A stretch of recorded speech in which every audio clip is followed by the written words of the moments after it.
putting things into action is far greater than consuming unlimited content. I've been guilty in the past of listening to so much content. You know, I would wake up in the morning, I'd have my daily routines, my tick boxes, etc.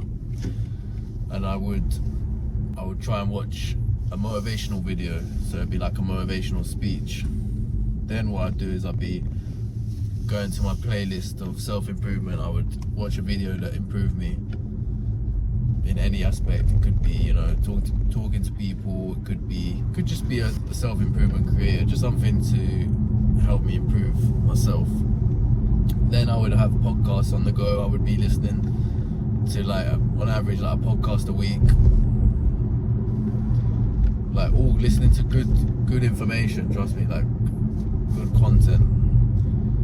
Then also I would be reading a book like once a month, etc. as well. So I was taking in a lot of content, and at the time it served me, it did 100%, but I was becoming someone that was so robotic and, right, this is what I do today, I take in my content, this is what I do. It's like I wasn't putting all of it into action. I mean, it wasn't physically possible for me to put all that information into action.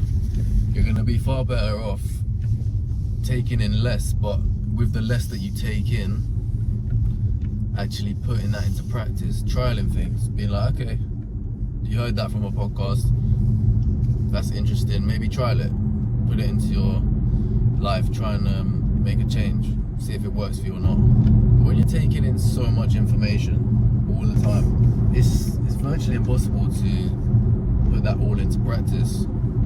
What ends up happening is you're hearing so much information, but you know yourself that you can't put that all into practice. And also you're hearing one thing, you're hearing one bit of information, and then you're hearing another. You're hearing conflicting information all the time. So it can be difficult to know what to do or what not to do.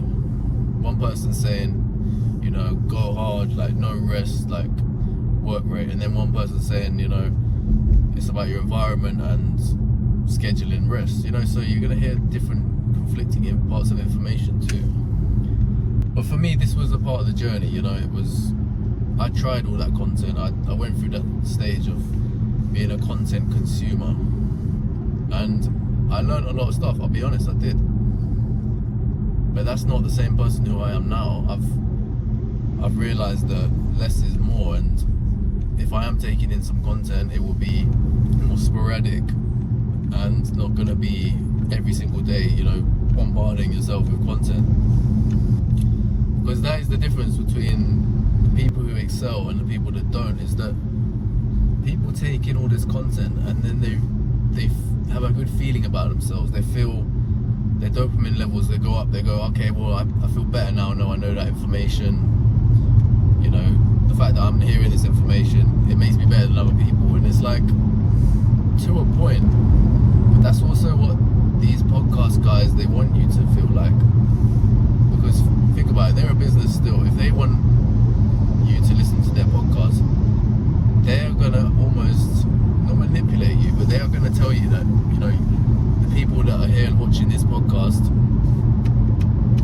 you know, you're the real guys, you know.